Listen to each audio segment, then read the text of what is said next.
Quando eu olho para Jesus e fico às vezes tentando usar o meu raciocínio humano, por que é que ele veio?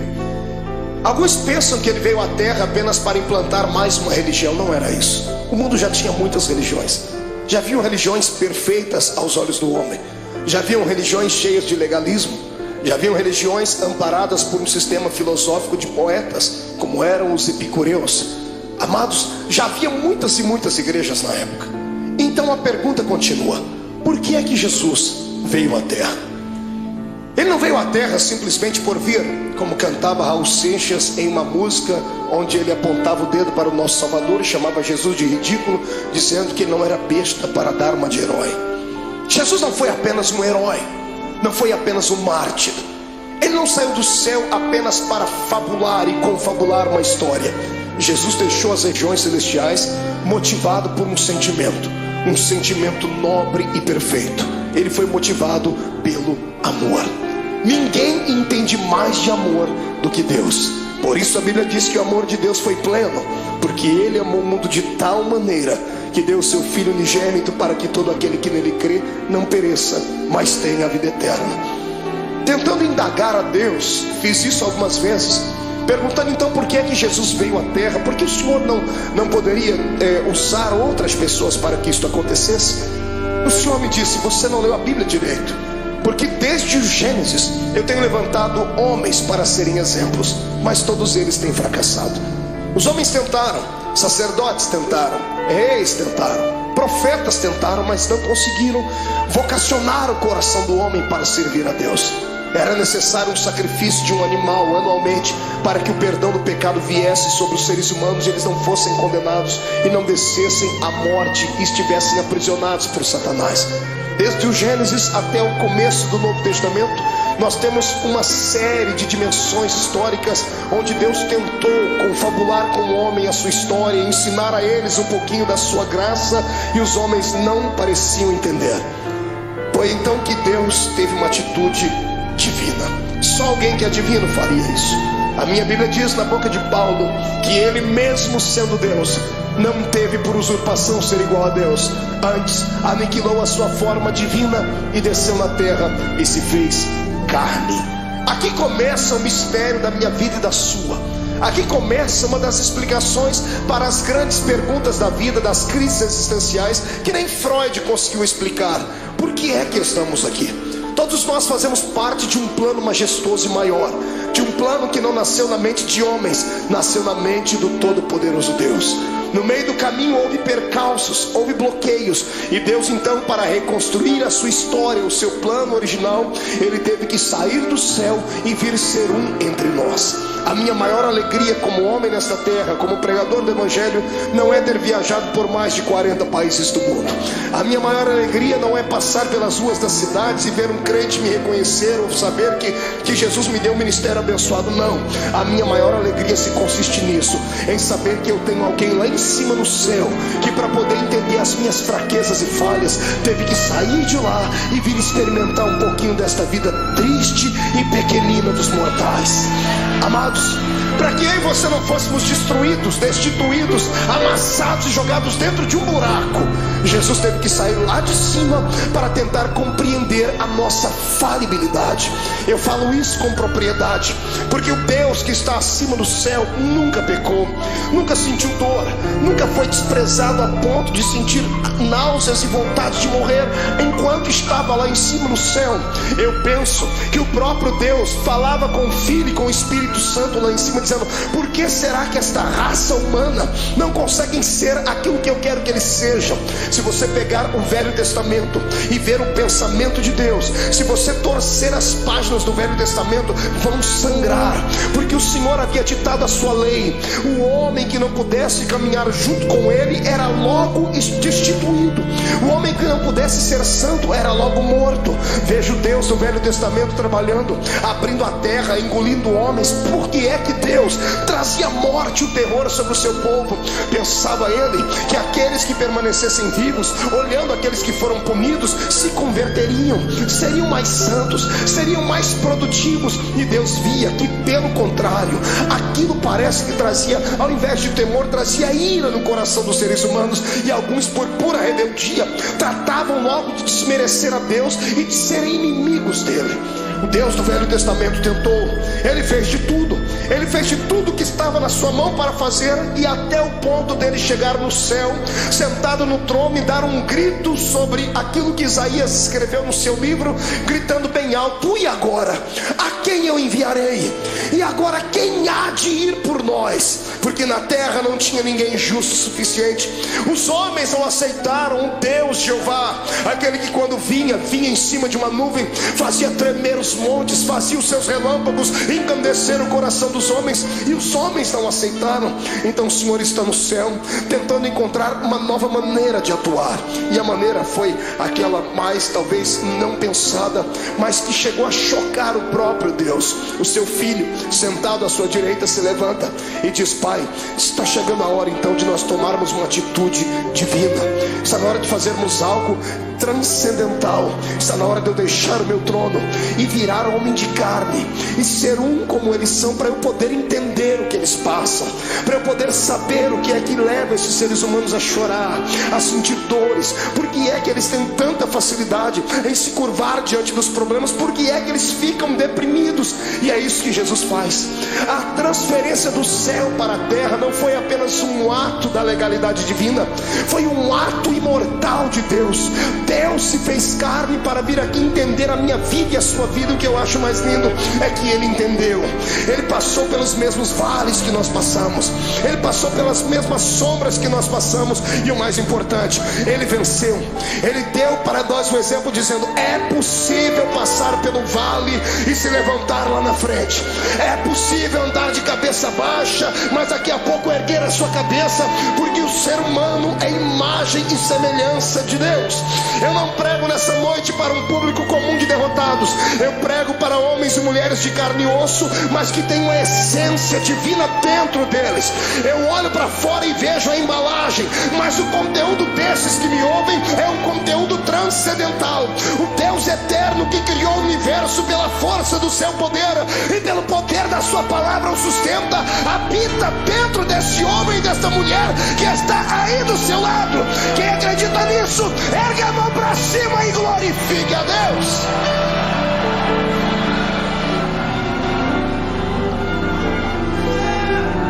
Para tentar entender por que é que a gente chora, grita, geme, sente agonia, Jesus passou pelo mesmo caminho. Estava chegando os últimos dias dele na terra. Ele sempre foi um homem de oração, e eu amo Jesus por causa dos seus ensinamentos, aqueles que ele dava com a sua boca e aqueles que ele exemplificava. Sempre que ele queria exemplificar alguma coisa, ele usava os seus apetrechos divinos. Todas as vezes que ele operava um grande milagre, ele se escondia no meio do mato para orar. Diferente dos seres humanos do século 21, toda vez que temos uma vitória, a primeira coisa que fazemos é ir para um restaurante comer uma boa picanha. Fazemos festa, não é verdade? Fazemos uma viagem, prendemos uma ida até a beira da praia. Jesus sabia do perigo de se ter uma vitória. Toda vez que você tem uma vitória, o seu arqui-inimigo fica furioso muito mais do que antes, e ele vai preparar uma luta pior ali na frente. E se você não se preparar e não estiver com o seu espírito pronto, você pode sucumbir ali na frente. É por isso que todas as vezes que ele tinha uma vitória, ele se separava e ia para o monte orar. Nesse dia foi um dia diferente. Jesus acordou melancólico, entristecido, porque ele não era apenas Deus, ele também era homem. Era homem sujeito às fraquezas. Quando ele se destituiu da essência da glória, ele se revestiu da nossa humanidade. E ele tinha um problema que eu e você não temos. Mesmo sendo homem, ele tinha o poder de ver o futuro. porque ele era homem, mas também era Deus. Ele tinha a sua natureza humana, mas também tinha a sua natureza divina. A sua natureza humana dava a ele condições de sentir sede, ao ponto de pedir para uma mulher: mulher, me dá água porque eu tenho sede. Mas a sua natureza divina logo se impunha, e ele mesmo dizia à mulher: mas se tu soubesses quem fala contigo, você pediria água para mim, e eu te daria uma água que você beberia e nunca mais tornaria a ter sede. Na sua natureza humana, ele se cansou um dia na polpa do barco, dormiu e relaxou, ao ponto de Satanás se levantar e quase afundar o barco. Ele estava cansado, por isso dormiu. Mas quando se revestia da natureza divina, ele olhava para o mais miserável pecador e gritava no ouvido e no coração dele, dizendo assim: vinde a mim, vós, os que estáis cansados e oprimidos, porque eu vos aliviarei. Nessa manhã, o lado humano dele estava tranquilo, porque não enxergava o futuro. Mas o lado divino pregava peças nele, porque ele enxergava além daquilo que os olhos humanos viam. Mesmo sendo homem, ele continuava sendo Deus. E ele tinha percepção de algumas coisas do futuro. E dessa manhã, quando ele acordou, ele sabia o que ia acontecer. Sabendo o que ia acontecer, ele não sorri. Ele não conta uma história comum, porque ele era um homem como nós somos. Ele convida os seus discípulos nesse dia. Todas as vezes que ele ia para o monte orar, ele levava só 3. Era Pedro, Tiago e João. Nesse dia ele olhou para todo mundo e disse: gente, vamos orar comigo. Eu imagino os discípulos olhando uns para os outros, dizendo assim: o quê? Jesus está pedindo oração para a gente? Ele está pedindo para a gente acompanhar ele até o monte para orar. E ele foi. Quando ele chegou naquele monte, dobrou o joelho. Todos eles dobraram o joelho junto com ele e começaram a orar, ou começaram a rezar, eu não sei. Repetiram as palavras que ele havia ensinado. Ninguém conhecia Deus a fundo. A religião deles antes de Cristo, era uma religião canalizada em rituais humanos, em dogmas falíveis. Talvez eles não sabiam conversar com Deus na intimidade com a qual Jesus falava. Por isso Jesus nos ensinou a oração do Pai Nosso. Mas ele pediu para que eles orassem com ele, porque ele estava abatido naquele dia. E tendo orado, eu penso que, não sei se você passa por isso, mas eu passo. Quando eu estou muito angustiado, quando eu estou muito atribulado, eu preciso gritar. Eu preciso desestressar. Eu subo um monte que tem na minha terra e tem uma árvorezinha lá. Eu já falei dessa árvore para todo mundo, tem isso gravado em fitas. A árvore sofre comigo quando eu estou passando pelo vale, porque eu encho ela de tapa. Eu desestresso orando e dou uns tapas. Não que a árvore tenha nada a ver com o meu problema, mas é assim que eu me desestresso. Eu imagino Jesus nesse dia angustiado, atormentado, ele olhando para os seus discípulos, ele querendo orar, ele querendo falar tudo que estava dentro dele. Mas de repente ele olhava por cima dos ombros, ele via Tiago, Pedro, João, ele via André, ele via os outros, ele viu quão pequeninos eles eram apenas discípulos, não haviam atingido a estatura de mestre. O discípulo tem muita facilidade de se escandalizar, tem muita facilidade de ficar pequenino diante de situações difíceis. E eu imagino Jesus dizendo para si mesmo: se eu falar o que eu preciso, eles vão desanimar, eu tenho que demonstrar fortaleza para eles. E Jesus não aguentando mais, ele precisava orar. Ele levanta a cabeça, levanta da oração, deixa todo mundo orando. Ele pega 3 entre os 11 que foram, porque Judas não foi com ele esse dia. Judas ficou, tinha só 11 com ele. Ele levanta e chama os 3 mais chegados dele. Ele bate em nome de Pedro, Tiago e João, disse: meninos, vamos orar comigo. E para eles ele conta o que está acontecendo. A minha alma está angustiada. Você consegue ouvir isso da boca do seu Deus? Ou você acha que isso é um privilégio só seu? De sentir dores, de chegar em dias dentro da sua casa que dá vontade de morrer, dá vontade de entrar dentro do quarto e fazer uma besteira? Ou você acha que porque você é crente, você está bem guardado e você tem anticorpos espirituais suficientes para te proteger de toda avalanche do mundo? Não, você é um ser humano. A diferença entre o ímpio e o justo não é vista somente nessa terra, será vista na outra. Mas a minha Bíblia diz que da mesma sorte que sofre o ímpio, sofre o justo. A diferença não é em sofrer, a diferença é em como sofrer. O ímpio sofre desesperado, dá um tiro na sua orelha, fuma droga, injeta, bebe muito, até cair no chão, porque assim ele alivia a sua dor. Nós que somos crentes não fazemos isso. Mas quando temos os nossos problemas, nós entramos dentro do quarto e tomamos um chazinho da raiz de Jessé, e o Espírito Santo vem acalentar. É só assim que a gente passa pelo vale. Eu estou te mostrando o seu Deus em agonia.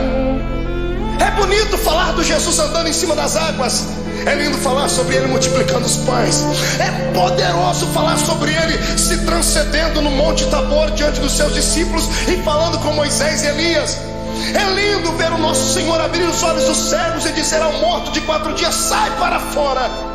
Mas eu quero ver se há beleza em ver o seu Deus dizendo assim: eu estou sentindo pavor, eu estou angustiado, eu preciso de amigos íntimos. Jesus está aqui dando um exemplo para nós. Quando passarmos pelo vale, precisamos ter alguém do nosso lado. Precisamos de amigos. O que vale na nossa fé cristã é isso. Nós temos pessoas que nunca vimos antes, mas depois de 5 minutos de conversar já chamamos ela de irmão.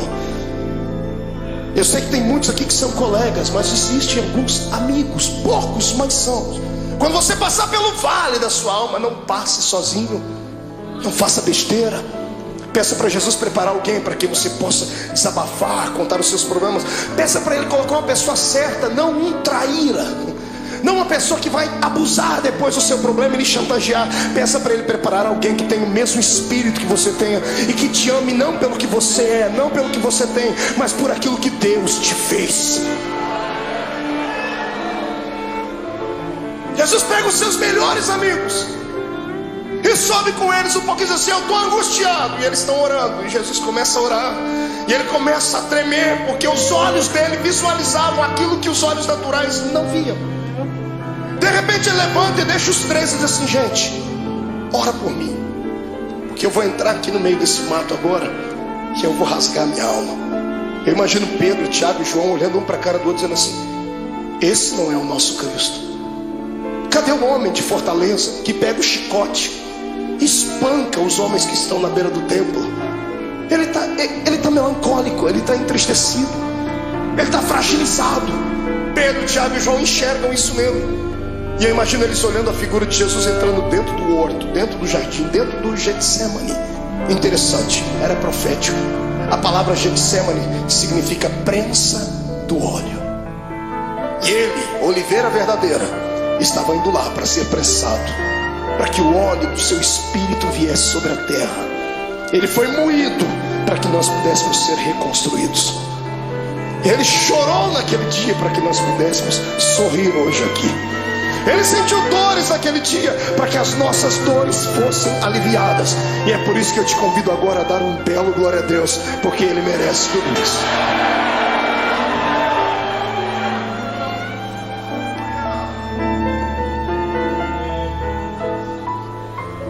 Ele começa a orar. Agora que não tem mais ninguém perto dele, ele rasga a alma e diz assim: Pai, eu sei que a hora é chegada, mas o meu lado humano não está aguentando. Então eu vou fazer um pedido ao Senhor: se der, Pai, passa de mim esse cálice. Se der, risque esse momento. Se der, me priva de sentir aquilo que eu já estou vendo que vou ter que sentir. Quando Jesus ora desse jeito, é posto uma vírgula na sua oração. Se levantam 2 reinos do lado dele nesse momento: o reino de Deus e o reino de Satanás. Os anjos se calam no céu, o próprio Deus está em silêncio no céu olhando. Os demônios estão fazendo figa, estão torcendo, dizendo assim: se ele não for até o fim, não tem salvação. Se ele não for até o fim, o plano está mais uma vez destruído. E Satanás está lá orando para si mesmo, pedindo para que todos os poderes das trevas viessem trazer uma nuvem negra sobre Jesus naquele dia. E quando Jesus diz: Pai, se for possível, passa de mim esse momento, esse era o lado humano. O lado divino dele sobrepõe, e ele abre os olhos. E se como homem ele enxergava apenas o jardim naquela noite, se como homem ele enxergava apenas as árvores, o céu que devia estar escuro e o vento soprando, se como homem ele enxergava apenas pedras e relva, como Deus ele enxergou além de tudo aquilo. Ele enxergou além das pedras, além da relva. Ele enxergou além do tempo. Ele enxergou além dos séculos. Ele enxergou além do espaço. E sabe o que ele viu? Você.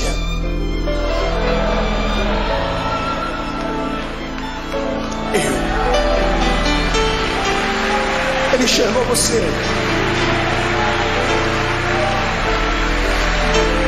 Sabe como ele te enxergou? Não como um super-homem ou uma mulher maravilha, bem trajado dentro da religião, cheio de poderes, de status, não. Ele enxergou você sofrendo no seu quarto.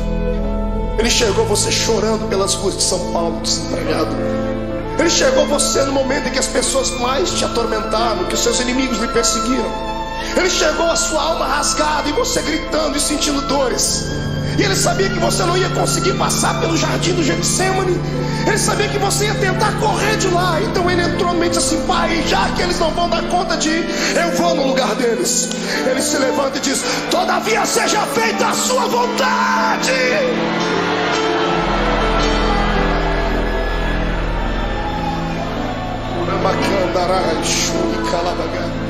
Feche seus olhos por um momento.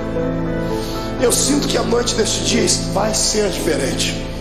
Não sou só eu que estou passando pelo vale, estou sentindo dores. O Senhor está me dizendo que tem pessoas que entraram aqui gemendo hoje. Tem pessoas que essa segunda-feira perdeu o sentido para ela. O feriado não teve alegria nenhuma.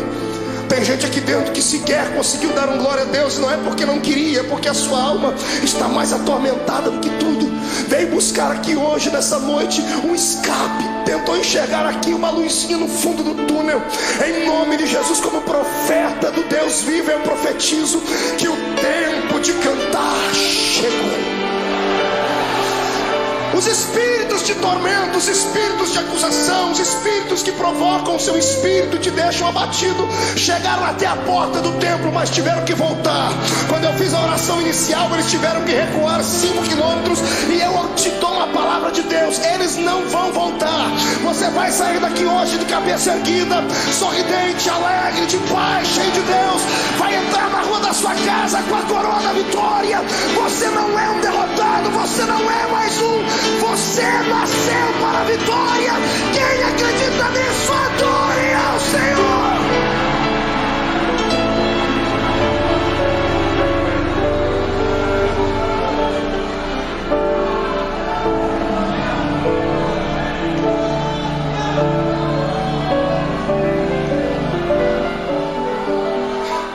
Então eu vou lhe convidar hoje aqui, irmão. Rasga a alma, chora, vomita tudo que está dentro da sua alma, põe para fora. Porque você não é um super-homem. Não se autoflagele. Eu sei que você hoje orou como Paulo: Senhor, o que eu quero fazer sempre eu não faço, o que eu não quero eu estou sempre fazendo. Senhor, eu tenho um espinho na carne. É como se o mensageiro do diabo viesse, me esbofeteasse e me jogasse no chão. Eu quero que você ouça aquilo que Paulo ouviu. Deus se levantou do trono e não acusou ele, não apontou o dedo. Deus olhou para Jesus do lado dele, viu a mão furada, viu o sofrimento do filho e disse assim: Paulo, fique tranquilo. Como, Senhor, eu estou angustiado, a minha graça te basta.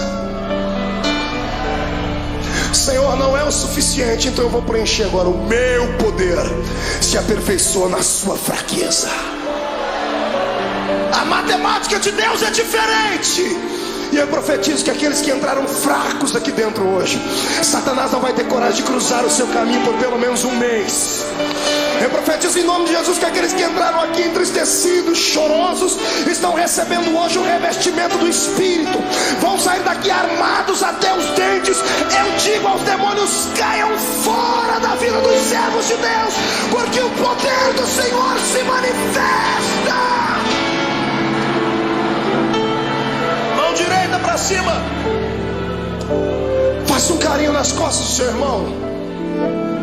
Diga para ele: a angústia, o pavor, a angústia e a tristeza, a angústia e o abandono são o caminho mais fácil, mais rápido de tocar o coração de Deus.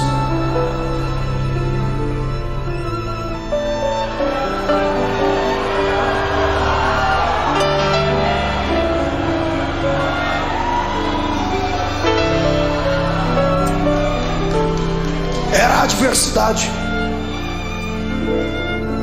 Meu sogro me ensinou uma frase que ele deve ter ouvido em algum lugar, eu já citei ela algumas vezes, que não há bem que sempre dure, e também não há mal que nunca acabe.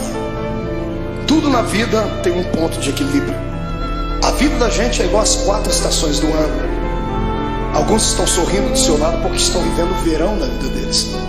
O sol da justiça está alto, está brilhando sobre ele, está corando a sua pele, por isso que o irmão está sorridente. Outros estão vivendo a primavera da sua existência, estão florindo, estão frutificando, estão crescendo. Em contrapartida, outros entraram no outono, começaram a perder as folhas, começaram a perder o colorido.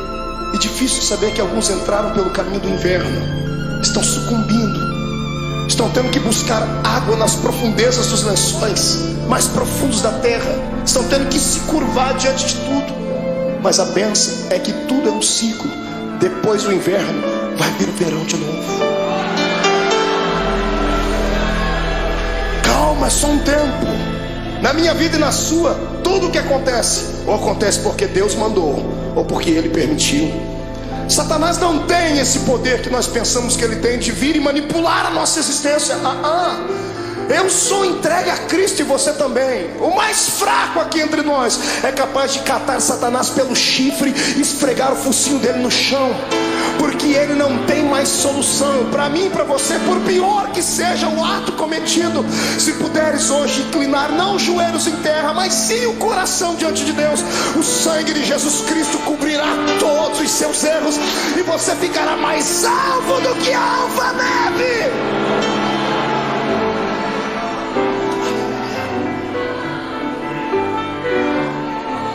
Mas escute, o que é para você passar, ninguém vai passar no seu lugar.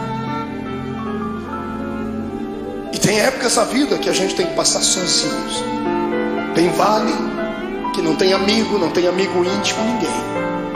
Tem coisas que somos só nós e Deus. E o pior é que nesse exato momento parece que Deus nos esquece. Eu não sei o que é pior, a correção de Deus ou o silêncio dele. O silêncio quando você grita e lá do céu vem uma resposta assim.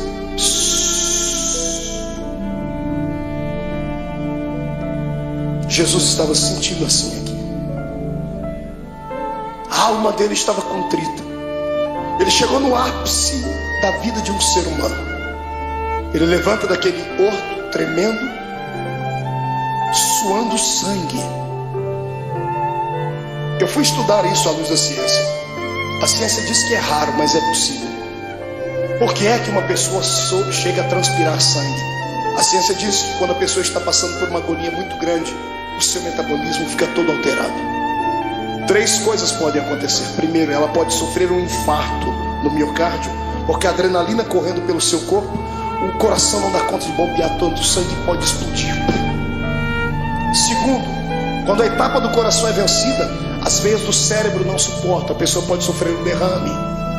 Terceiro, quando é vencida a etapa do coração e da mente, aí os poros se dilatam e o sangue que está sob pressão dentro do corpo, ele sai pela pele. Como Jesus não podia morrer de ataque cardíaco, nem podia morrer de derrame cerebral, porque a cruz estava preparada, o sangue dele saiu pela testa, pelos poros. Eu queria que você imaginasse a afeição do seu Cristo quando ele passou a mão na testa e viu o sangue. O lado humano dele deve ter se contorcido, mas era preciso passar por aquele vale, era preciso ir até o fim. Ele levanta dali como vitorioso. O reino das trevas está abalado porque acharam que ele ia parar naquele momento. Ele levanta e pega os discípulos dormindo. Que decepção. Mas ele sabia que eles eram fracos. Ele olhou para os discípulos, acordou e disse assim: nem uma hora pudestes velar comigo? E os discípulos já correm e dobram o joelho. Jesus diz: não, agora é tarde.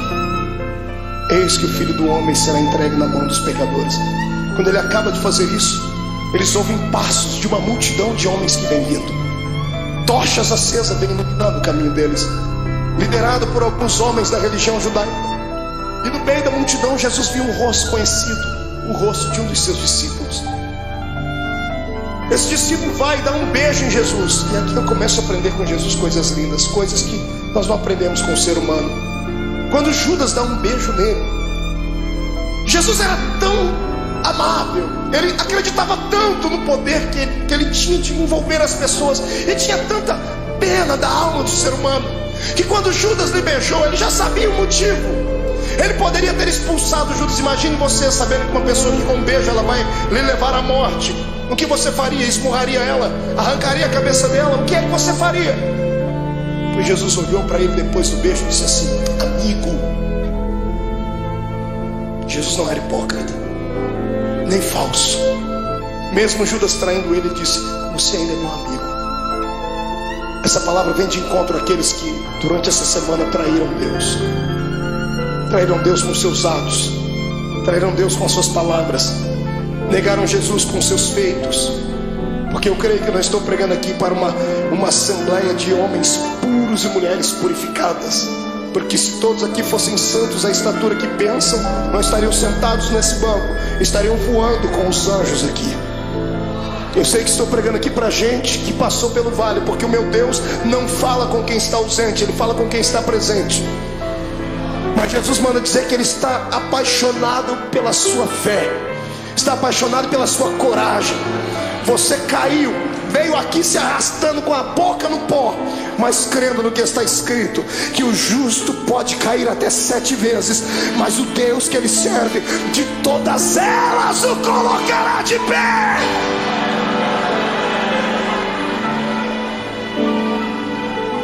Você continua sendo amigo de Deus. O amor de Deus não dá para se entender. O amor de Deus tem que ser aceito. Não fomos nós que o escolhemos, foi Ele quem nos escolheu. E quantas vezes você já fez essa pergunta: por que o Senhor me escolheu, Deus? Por que você acha que Deus te escolheu, irmão? Pela sua força? Pela sua oratória? Pelo seu talento de cantar? Você acha que Deus olhou para você e disse: não, esse aqui eu vou poder usar, então eu vou investir nele, e o outro que não prestava ele não investiu? Não foi nada disso. Deus olhou para você e alguma coisa em você atraiu Ele. Não foi você que foi buscar Deus em uma igreja, foi Ele que trabalhou no seu coração em casa, usou o testemunho de alguém. Deus queria você, mas a palavra final foi sua: eu vou. Quando você disse vou, o Senhor disse: pronto, eu escolhi, agora Ele veio. Você foi escolhido por Deus. Escute, deixa eu dizer uma palavra, que isso aqui vai quebrar esse demônio que te atormenta, vai acabar com a sua depressão. Escute: nenhum ser humano pode surpreender Deus. Não há nada que você faça, não há nada que você pense, não há nada que você aconteça que você vai deixar fazer Deus ficar assim: nossa, o meu filho me espantou. Porque Deus conhece tudo. Você nunca vai surpreender Deus. É por isso que eu me apoio nessa palavra, para nunca sair dela. Porque o diabo, ele só sabe falar do passado. Ele só sabe acusar você do que você fez, do que você cometeu antes de entrar dentro dessa igreja hoje. Ele só sabe apontar o dedo para você e metralhar você, dizendo assim: você foi isso, fez isso e aquilo. É por isso que eu prefiro ficar com Deus, porque Deus não fala do passado. Todas as vezes que Deus olha para você, sabe o que Ele fala? Do seu futuro. E lá no céu, imagina Ele acotovelando Jesus: está vendo aquela filha lá? Olha lá na frente e veja o que eu vou fazer com ela. Está vendo aquele homem? Olhe lá na frente e veja o que ele será. Porque Deus não é como caranguejo que anda olhando para trás. O Senhor está na nossa frente. O Senhor está além das suas fraquezas. O poder do Senhor está além da sua humanidade. O poder de Deus está além dos seus complexos. É por isso que eu te convido nessa noite: saia de dentro da prisão que está a sua alma. Deixa o Senhor hoje sacudir as portas desta prisão e arrancá-las para fora. Deixa Deus mostrar para você que mesmo amarrado em um tronco, com os pés amarrados, todo ensanguentado, você ainda tem um cântico nos seus lábios, tem uma arma atômica nos seus lábios. Enquanto você cantar, as muralhas vão cair. Eu convido você hoje a saltar para dentro do território dos vitoriosos.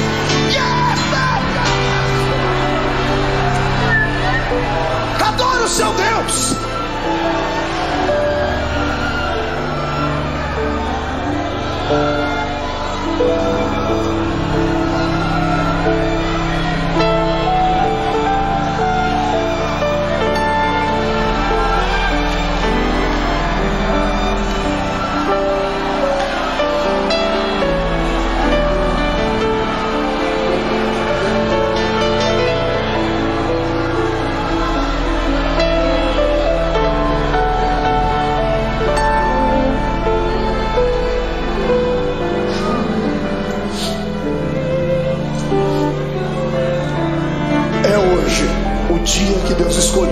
arrancar você de dentro do quarto escuro da sua vida. Os espectros do passado que te sondam, os demônios que encontraram uma brecha, vão ter que serem rápidos para saírem, porque se não saírem serão destruídos. Eu vejo a força de Deus chegando para dentro de você. Eu vejo o Espírito Santo sentado nas asas do vento, trazendo em ambas as suas mãos brasa de fogo para purificar o seu pecado, e na mão direita dele uma unção de gozo para te fazer saltar pelo menos uma semana inteira. Em nome de Jesus Cristo, hoje é o dia da independência da sua alma. O Senhor te fará saltar muralhas. Quem acredita nisso, tire o pé do chão para adorar.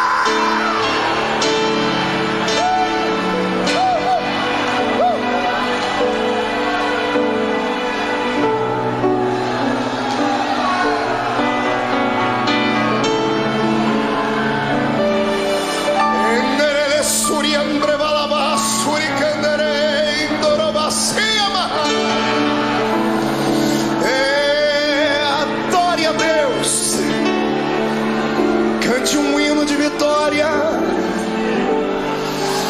e vem agora para perto do altar. Curve o seu coração, porque Deus te fez dar. A Assembleia de Deus do Bom Retiro nessa noite será impactada aqui, porque é um Deus lá em cima que olhou para mim e olhou para ti. Venha do céu agora a sua unção e encha os meus irmãos. Receba em nome de Jesus Cristo agora.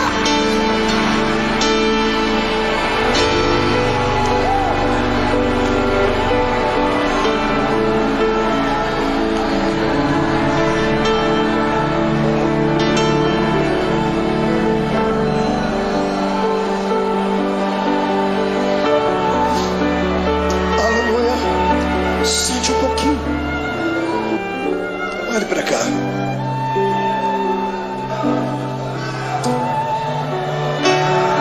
Tem um santo católico. Ele foi canonizado pelos homens, mas o exemplo de vida e de fé dele impactou um tempo. Chamava-se São Francisco de Assis. São Francisco de Assis fez uma oração, e uma frase da sua oração eu peguei para mim, para orá-la sempre que eu estou passando por problemas. Ele disse assim: Deus, dá-me forças para suportar aquilo que eu não posso mudar. Gravou ela aí. Peça isso para Deus. Dá-me forças para suportar aquilo que eu não posso mudar. Tem coisas na vida que não dá para mudar.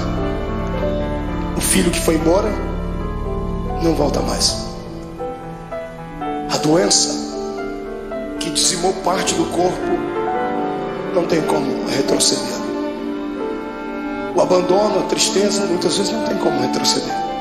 Então peça para Deus te dar força para suportar.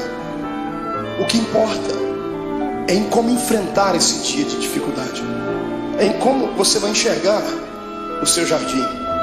Você pode enxergar o seu jardim como sendo o ápice do abandono de Deus, ou pode enxergar o seu jardim como sendo o pódio da coroação da sua vida. Depende da maneira como você foi para lá. Jesus foi preparado para o jardim. Por isso ele orava antes, incessantemente. Por isso ele buscava Deus. Por isso ele passou 40 dias no deserto, em jejum. Porque ele sabia que a missão dele era grande, como a sua é. Sabe por que você está querendo parar? Porque você não se preparou. Tem levado uma vida de brincadeira, pensando que a igreja é apenas um lugarzinho de reunião social, pensando que a fé cristã é só aqueles dogmas ensinados pelo pai e pela mãe. Não, a salvação não é hereditária. A salvação é pessoal, é uma experiência com Deus.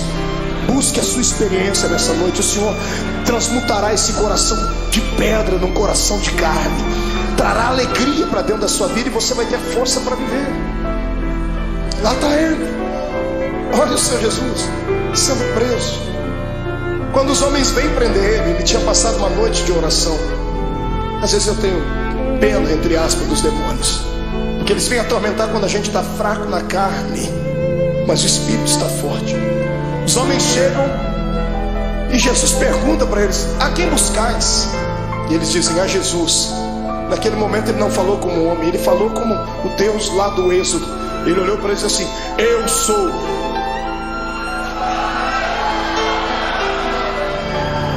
Por um pouco aqueles homens não morreram fulminados, porque quando ele liberou a sua palavra, rema, eu sou, eles caíram no chão.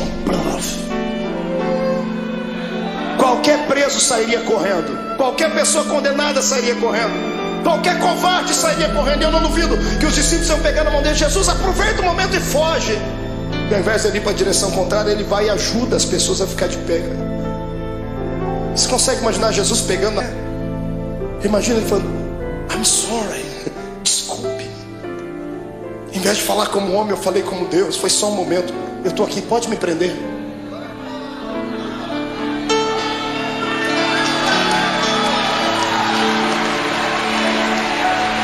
Me prenda.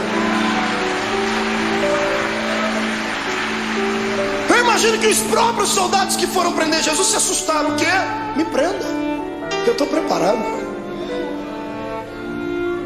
O que eu estou fazendo agora vai trazer uma mudança no planeta Terra. O momento de sofrimento agora trará algo na eternidade jamais visto, nunca visto.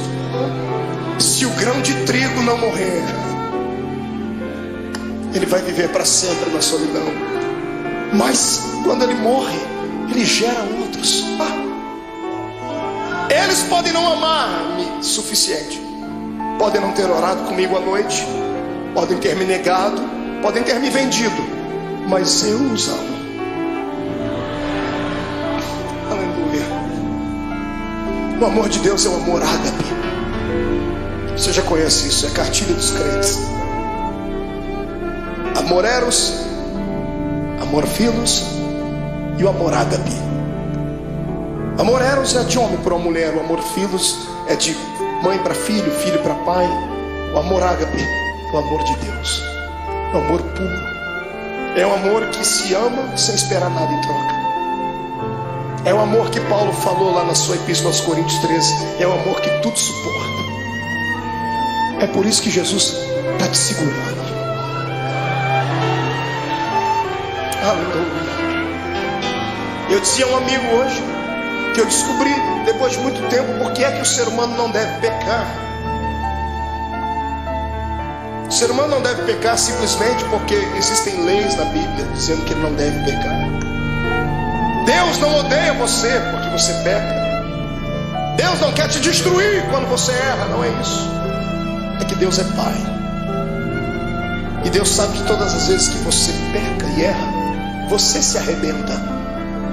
Todas as vezes que você faz alguma coisa errada, é você quem se machuca. E qual pai quer ver o filho machucado? Qual pai quer ver o filho ferido? Está entendendo? É por isso que o Senhor não quer que você erre, você burle a lei, porque tudo que Ele estabeleceu são princípios, e tudo que foge dos princípios te machuca. Olha para você agora sofrendo por causa desse adultério. Olha você sofrendo aí dentro, as mágoas, tristes, desejando uma pessoa que não é sua e não pode ficar com ela, não tem jeito. Olha vocês sofrendo porque pegou aquilo que não era seu. Olha aí você sofrendo porque passou por cima de tudo aquilo que Deus tinha para você. Olha você angustiado. É isso que te tira da igreja. Não é a perseguição do pastor, não é a palavra pesada do outro, não é. São aquilo que nós infringimos na lei de Deus. E Jesus me disse ao meu ouvido enquanto eu estava de joelho ali: tem muita gente que quer se afastar da igreja, filho. E fala para eles que não importa o que eles fez, importa o que eu fiz por eles. Sai da frente, Satanás, eu estou com raiva de você. Eu tenho certeza que nesta noite os planos de Satanás mais uma vez caíram por terra, porque o Senhor te ama e ponto final. Quem é amado por Deus adore a Ele.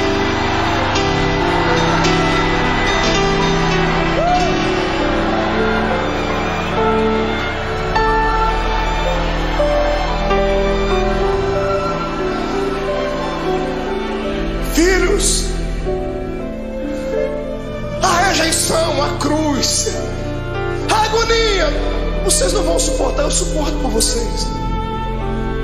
E levaram ele como um preso comum. Fizeram do meu Jesus uma peteca. Caifás, Anás, Pilatos, Herodes, Pilatos. Ninguém achava nada de errado nele. Ele tinha palavras para incriminar os homens, mas ele se calou e não se defendia. Pilatos fica estarrecido e diz assim: que homem é esse? Pilatos queria soltar Jesus, mas o ego dele era muito massageado pelos judeus. Ele não queria perder a postura de um grande. Então, para alegrar o coração dos judeus, ele pensava que isso iria aplacar a ira deles. Ele manda chicotear Jesus. E pegam o meu Jesus, o seu Jesus, levam ele numa noite fria para um lugar, numa praça, amarram as mãos dele em uma estaca, deixam ele seminu. Aquilo era já motivo para matá-lo, porque todo judeu tinha vergonha de mostrar o seu corpo. Estava sendo humilhado, até que ele começou a ser flagelado. Azorrague era o nome da arma com a qual bateram em Jesus.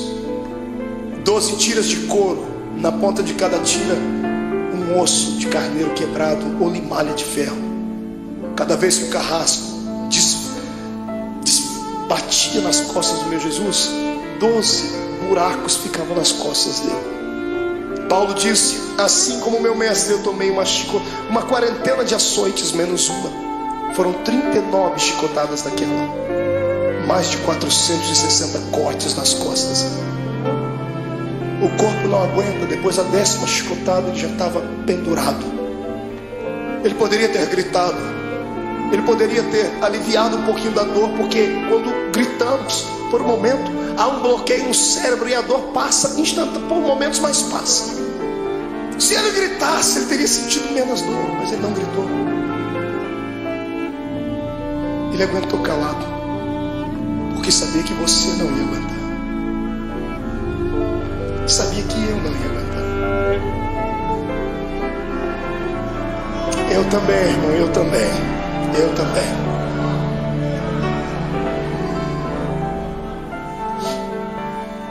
Quando tiram Jesus da estaca, ele está semi-morto, caído no chão. Alguém embrulha o corpo dele num pano, pensando fazer o bem, estavam fazendo mal. Jogam ele dentro de uma cova, dentro de uma cela fria, úmida, fétida. No outro dia de manhãzinha, Pilatos já havia se reunido com algumas pessoas. O povo não havia quem acalmasse o povo quer a morte dele. Pilatos se levantou e chamou a multidão e disse assim: olha, hoje é um dia especial. Hoje eu tenho direito e posso liberar o perdão para um preso. Vocês têm esse homem chamado Jesus e tem Barrabás. Barrabás era um terrorista, era um prisioneiro político, era um homem que queria lutar contra o reino de Roma, por isso estava preso. Um homem zarrão de quase 1,90 m, diz a história. E quando colocaram Barrabás e pegaram o nosso Jesus todo machucado de manhã, ele não jantou na noite, não tomou café de manhã. Ele estava fragilizado, com o corpo tremendo, perdeu muito sangue na noite. As pessoas olham para os dois e, pagos por dinheiro, gritam: solte Barrabás. Pilatos não entende o que a multidão está falando.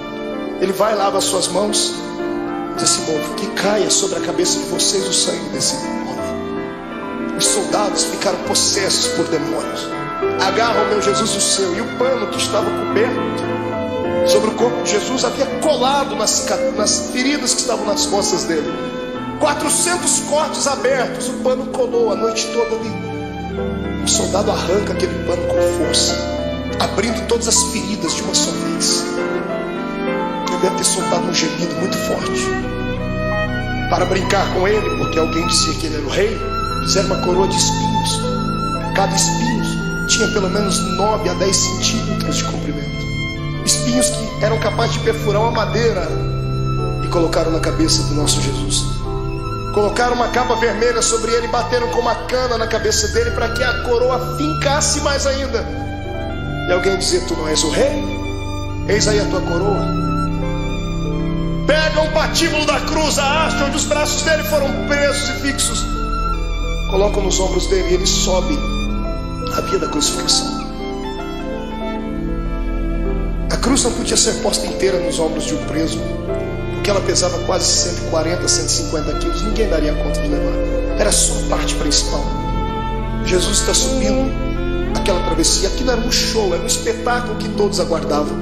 Todo mundo estava esperando ver ali um preso político, um preso famoso. E quando muitas pessoas começam a ver Jesus passando ali, a agonia tomou conta do povo. Eu fico imaginando as pessoas que estavam lá naquele dia. Eu imagino Lázaro, o amigo de Jesus, do lado de Marta e Maria, as irmãs segurando ele. Eu vou lá, eu vou soltar ele, eu vou fazer alguma coisa. Não vá, Lázaro, se for vai morrer também. Ele vai passando o olhar, ele vê todos aqueles para quem ele multiplicou o pão e deu na mão deles. Os amigos que ele tinha desferiram contra ele a traição. Pedro está andando do lado, triste porque já tinha negado Jesus. A mãe de Jesus vai ao longe, olhando o filho querido. No meio do caminho ele não aguenta. A Bíblia não diz, mas é possível que Jesus tenha tombado com o peso daquele lugar, daquela cruz, da haste daquela cruz, porque ele estava muito cansado, estava com fome, estava machucado. E o soldado romano, enfurecido, endemoniado, olha no meio da multidão, e para humilhar mais Jesus, escolhe um homem diferente no meio da multidão. Ele pega o Cirineu, Simão o Cirineu. Cirineu não era sobrenome. Cirineu falava do lugar onde ele havia nascido, Cirene. Cirene ficava na Etiópia. Era o único negro que tinha ali naquele dia. Pegaram um negro para colocar ali, para ajudar Jesus a carregar a cruz, dizendo: nenhum dos seus irmãos te ama. Colocaram um estrangeiro para ajudar Jesus a carregar a cruz. E eu fico aqui imaginando com a minha mente, ele está sofrendo, está morrendo e está ensinando a gente que quando passarmos pela nossa via da crucificação, não tiver nenhum amigo para ajudar a carregar a cruz, não tiver nenhum parente para ajudar a carregar a cruz, Deus enviará um estrangeiro para ajudar. Aleluia. E o mais lindo é que o estrangeiro já está do seu lado, o Espírito Santo. É Ele quem te ajuda a carregar a cruz. Está sentindo Ele aí, irmão? É por isso que está ficando mais leve a cruz.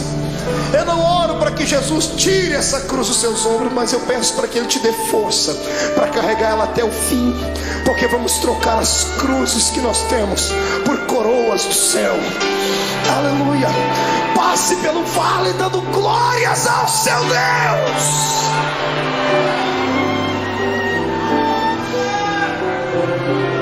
Sobe comigo. Vem no Gólgota comigo. Ele está subindo, a multidão está indo atrás, os soldados estão gritando. Quando chegam lá em cima do Gólgota, tiram a haste que estava sobre os ombros de Jesus e pegam a haste maior e pregam lá e dão sim uma cruz. Pegam Jesus e vão crucificá-lo. A história diz que a cruz era feita 5 dias antes da crucificação. Era feita sob medida. Por quê? Por causa do tamanho e o peso do preso. Era feita sob medida porque antes de pregarem o preso já havia um lugar próprio para cravar o prego. Já faziam um buraco na cruz para que facilitasse a entrada do prego. Então quando vão pregar o nosso Jesus, problema, a cruz não era dele, era sua, era minha, era do infeliz do Barrabás. E os pecados de Barrabás, os meus e os seus, eram muito maiores do que tudo já imaginado. Os pecados da humanidade inteira. Quando pregam a primeira mão, facilitou a entrada do prego. Quando vão pregar a segunda, não dá, porque o braço dele era menor. Então eles esticam Jesus. O salmista disse que esticaram o nosso mestre ao ponto de quase desconjuntar os ossos. Os ossos não podiam ser quebrados, mas desconjuntados. Quando esticam Jesus, ele sente dores inimagináveis. Pregam a mão dele, o suplício maior vem na sequência, porque a mão ainda tem muita carne. Como é que se prega o pé? Não pregaram 2 pés de uma vez porque não tinha prego que suportasse. Pregaram primeiro o primeiro pé. Pregos de 17 centímetros, golpe desferido em cima do osso ou entre as juntas dos pés. Quando o primeiro prego entra e crava o pé do meu Jesus naquela cruz, ele deve ter se contorcido, um desejo de gritar, mas era tudo que Satanás queria ouvir: fraqueza, E ele engolia seco, porque por dentro ele dizia para si mesmo: já vai acabar, não vai demorar muito. Eles não vão suportar isso, então eu suporto por eles. Pega um segundo pé e outro prego, prega um segundo pé em cima do primeiro. Então temos 2 pregos segurando os pés dele na cruz. Quando os soldados levantam a cruz, o buraco no Gólgota está feito. Levantam a cruz e eram presos. Você já viu algum policial tratar bem um preso? Abrir a porta do camburão e dizer assim: entra, por favor, querido. Ninguém disse: olha, vamos colocar a cruz com cuidado. Quando eles levantam a cruz e soltam dentro daquele buraco, soltam com todo o peso do corpo dele. Quando a cruz bate dentro do buraco do Gólgota, o corpo de Jesus pende para frente. Ele fica preso pelos pregos das mãos dos pés e o corpo pende para frente. Os seus ossos comprimem o seu pulmão e ele não consegue respirar. Ele sabia mais do que ninguém que carne sufocada, Deus não aceitava o sacrifício dela. Então ele arruma força onde não tem, ele segura nos pregos, ele firma os pés e traz o corpo para trás, num esforço quase que sobre-humano, sentindo dores que você jamais sonhou. E quando ele encosta na cruz, ele respira um pouquinho só aliviado. E então ele começa a ficar tonto. Estava fraco no dia anterior. As moscas começam a visitar o corpo de Jesus. Se você já fez serviço militar, você sabe o que eu estou falando. Quando você está diante de todo o esquadrão e um maioral está passando perto de você, você não pode nem se mexer. Posição de sentido. Os mosquitos voam em volta do nariz, dá vontade de colocar a mão, mas não pode.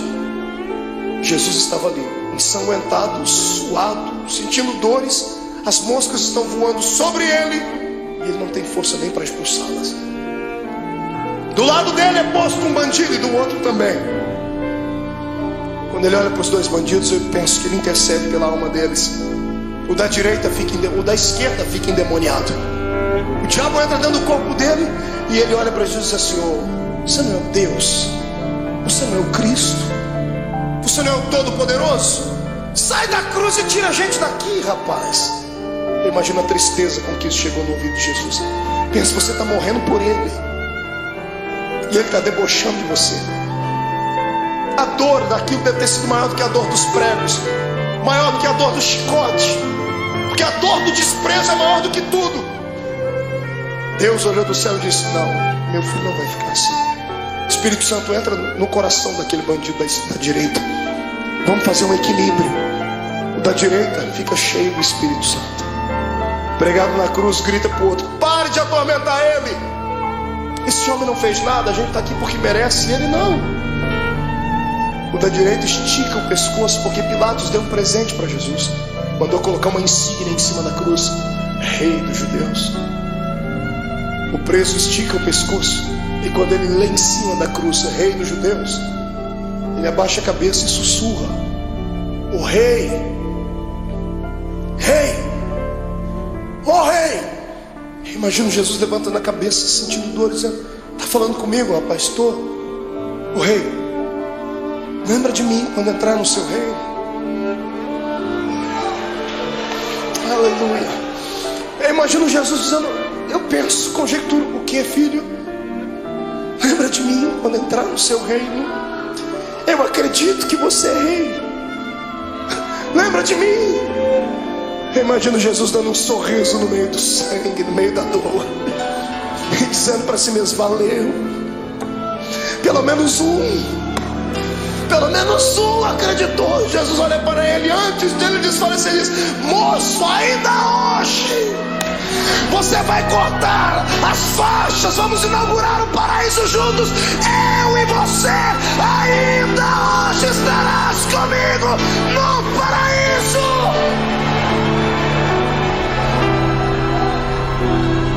Era bacana.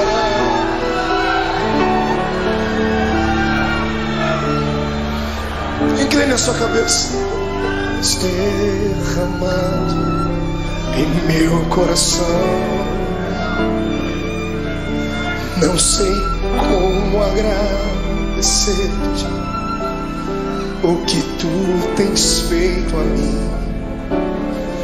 Eu só posso dar-te agora a minha canção. Quem pode cantar comigo?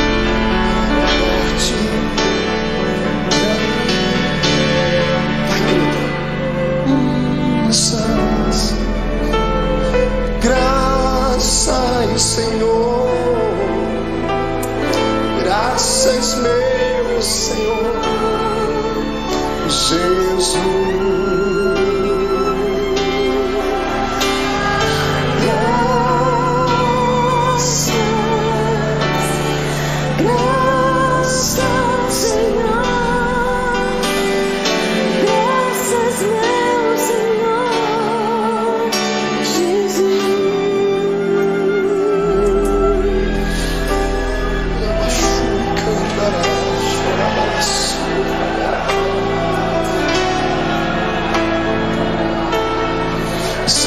Diante do seu Deus, crente.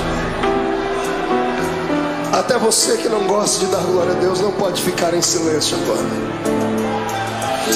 Até você que não gosta de dar barulhos tem que gritar agora.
Todo crente batizado com o Espírito Santo seja renovado.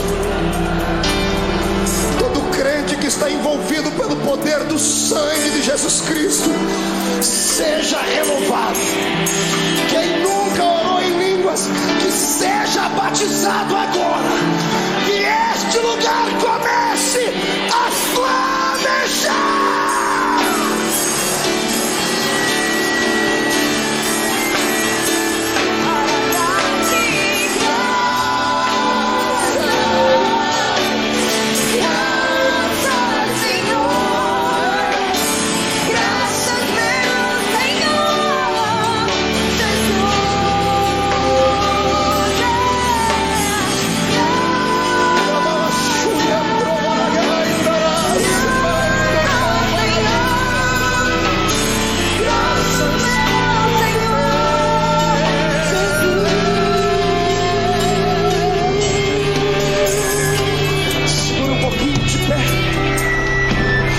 Na mão do seu irmão.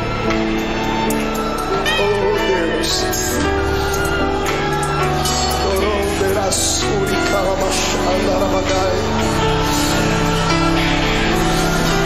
eu sinto o poder do sangue de Jesus aqui.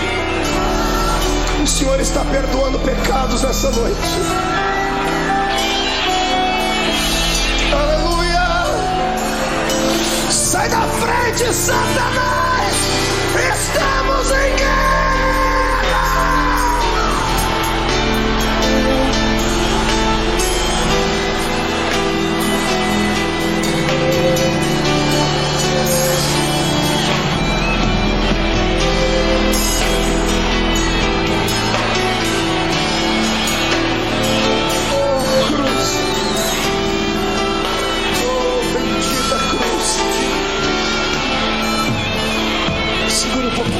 Pegue na mão do seu irmão. Olhe para cá.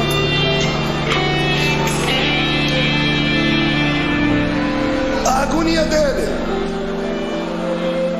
continuava. Chegou uma hora que ele olhou para o céu. Como homem, ele enxergava só as nuvens, o sol. Mas de repente, como Deus, ele olha para o céu e ele não vê nuvens. Ele olha para o céu e não vê pássaros. Ele vê o trono, Rubens. Quando ele vê o trono, ele vê o pai dele. Só que o pai dele está de costa. O pai virou as costas para ele. E no momento de dor, de muita agonia, ele disse: "Ô pai, por que tu me abandonou?" Quantas vezes você já falou isso, crente? Deus entende quando você diz isso, porque Jesus passou por isso. Não é que Deus estivesse feliz com o sofrimento do filho. Se Deus continuasse olhando, ele ia arrancar Jesus daquela cruz, Joel. E se ele arrancasse Jesus da cruz antes dele morrer, Deus ficaria derrotado. Deus poderia ter destruído a terra, mas ele preferiu virar as costas para não ver.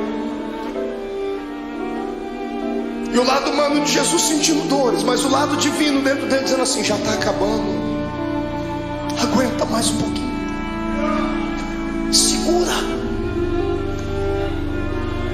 A morte está lá com as garras da mente de Jesus, tentando arrancar o espírito dele, e ela não consegue, porque ele não tinha pecado. A morte estava inofensiva. Ela era acostumada a carregar para dentro do inferno pecadores. Mas como arrancar da terra um homem que nunca pecou? Eu imagino a morte dizendo: desse eu não dou conta. Eu imagino Jesus levantando o rosto para cima e dizendo assim: eu vou te ajudar, morte. Onde está o teu aguilhão, ó morte? Onde está o teu poder que não consegue levar um homem fragilizado uma noite inteira? Eu te ajudo. Quem diz que a morte matou Jesus não sabe da verdade. A morte não matou Jesus, foi Jesus que se entregou para ela. Você é muito fraca, morte, então eu vou te ajudar. Eu me rendo, eu entrego meu espírito, consumado está.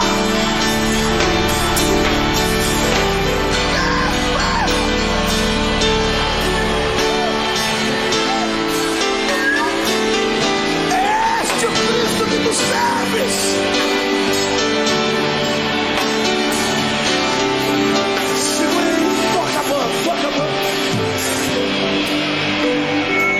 Escute.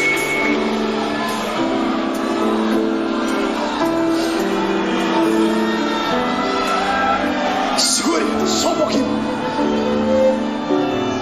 Quando a cabeça de Jesus pendeu, o astro-rei deixou de brilhar. O cosmos e a natureza se curvaram diante do Rei eterno. As rochas se fenderam. O sol se escureceu. A multidão que gritou crucifica-o começou a bater no peito e dizendo ele era Deus. O centurião que ajudou a fragilizar o corpo dele está embaixo da cruz gaguejando e dizendo: este homem era o Filho de Deus. Maria está embaixo, João está abraçado com ela dizendo: aguenta, mãe, aguenta. tiram Jesus da cruz. Ele morreu primeiro do que os bandidos. E um dia eu orei a Deus, Deus me revelou por quê. Por que Jesus morreu antes dos bandidos, irmão? Será que Jesus era tão fraco assim? Porque os outros bandidos também foram flagelizados. Por que Jesus morreu primeiro? Eu perguntei a ele um dia. O que ele me respondeu: é só crente cheio do Espírito Santo para entender. Jesus nunca gostou da morte. E todo morto que cruzou o caminho dele ressuscitou. Todo. Ele chegou a parar velório, cortejo fúnebre. Jesus nunca gostou da morte porque ele era Deus. Ele sabia que o homem não foi feito para morrer. Toda vez que a morte cruzou o caminho dele, ele parou ela. Nesse dia, para não ver os dois morrerem antes, ele falou: eu vou morrer primeiro, porque se eles morrerem, eu vou ter que ressuscitar eles aqui.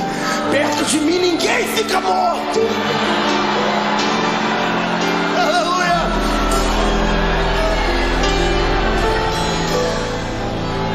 Ele morreu.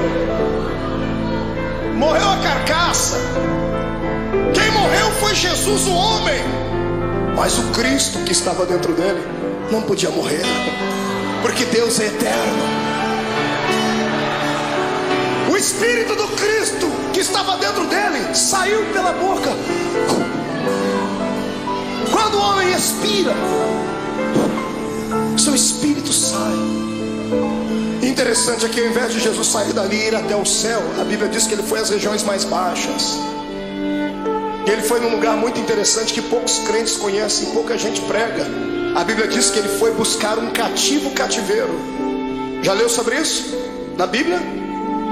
Quando Jesus morreu, ele passou 3 dias morto ali, o corpo, porque o espírito dele foi fazer uma pregação interessante. Ele foi a um lugar onde estavam todos os santos que haviam morrido antes dele, porque ninguém ia para o paraíso, iam todo mundo para o seio de Abraão. E Jesus foi lá e se revelou: eu sou. Eu imagino ele, já estava com a chave da morte e do inferno na mão, indo lá, abrindo as portas das cadeias. Abrindo a porta, lá dentro tem alguém sentado assim: sai para fora, Daniel. Mas Senhor, quem és tu? Eu sou aquele que fecha a boca do leão.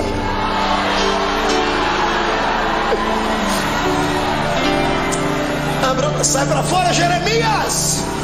Quem é o Senhor? Eu sou o oleiro e você continua sendo vaso. Vai na porta. Sai para fora, Ezequiel. Quem és tu, Senhor? Esqueceu de mim?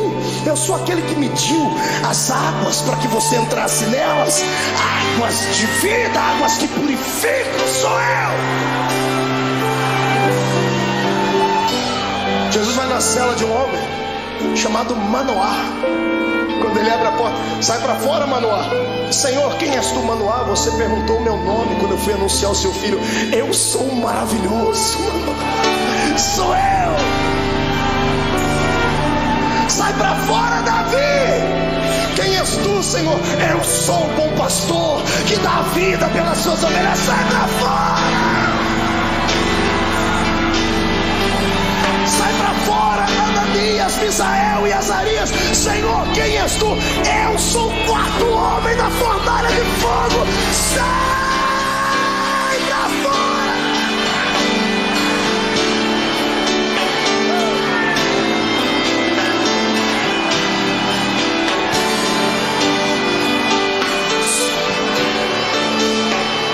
Segura. Jesus chega numa porta. Era um dos últimos a ter entrado lá antes dele.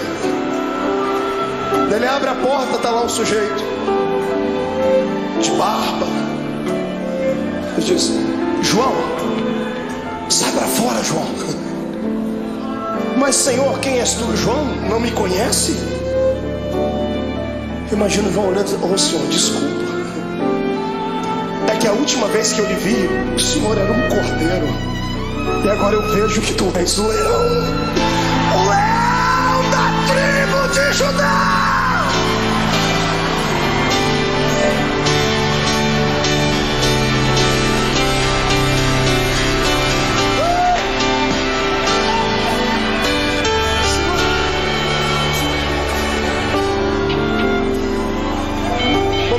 Antes disso acontecer, Jesus fez uma visitinha lá na casa do diabo.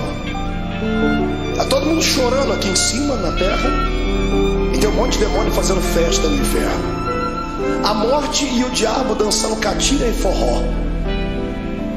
Os demônios cantando, é festa, Jesus morreu. Quando Jesus morreu, eles esperavam que ia cair uma pedra em cima da cabeça deles. Quando Jesus expirou, eles, mas não aconteceu nada, então vencemos. Passaram a noite toda fazendo festa lá no antro do inferno. E foi num belo dia, os demônios todos deitados, cansados, dormindo. Eu imagino, a escuridão do inferno começa a receber luz. Ele vem, e não vem andando, vem flutuando dentro daquele lugar.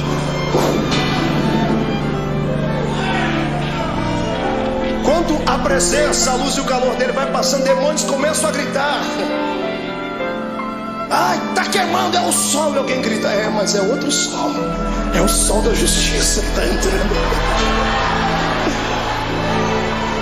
Os gritos devem ter acordado o diabo e a morte. Jesus olha para a cara dos dois. Antes de falar com o diabo, Jesus vai no colarinho da morte, agarra ela pelo colarinho e diz, onde está a morte? Onde está o teu aguilhão, a morte? Jesus pega e joga ela para um canto. Jesus vai onde está o diabo, fala, Satanás, agora é contigo, seu infeliz. Me agonizou lá no monte, achou que eu não ia vencer. Eu vim aqui provar para você que é possível ser homem na terra e ainda ir morar no céu.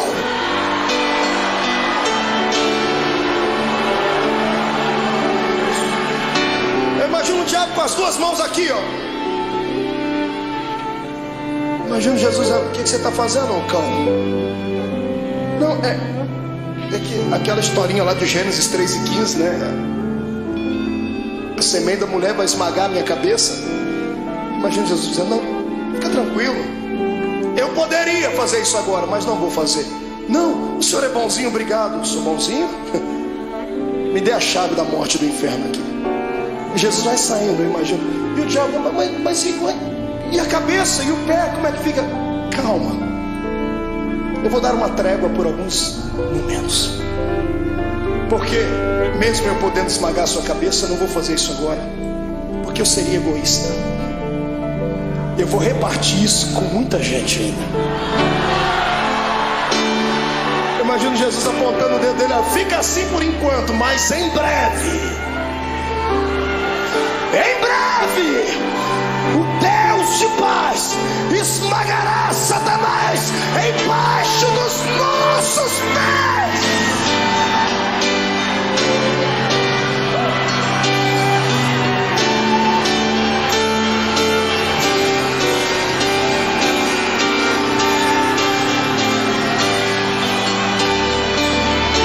Segura, vamos encerrar.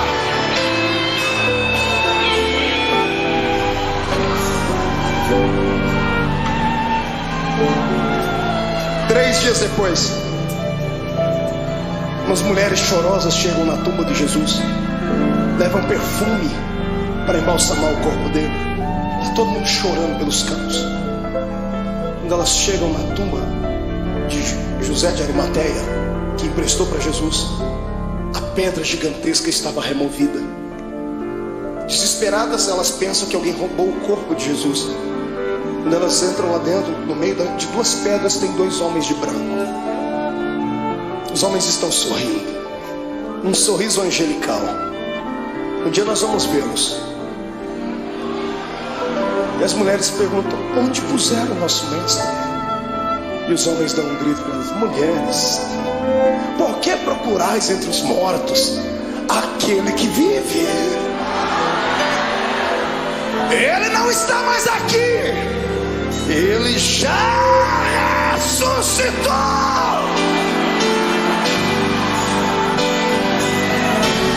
Vou te dar um conselho.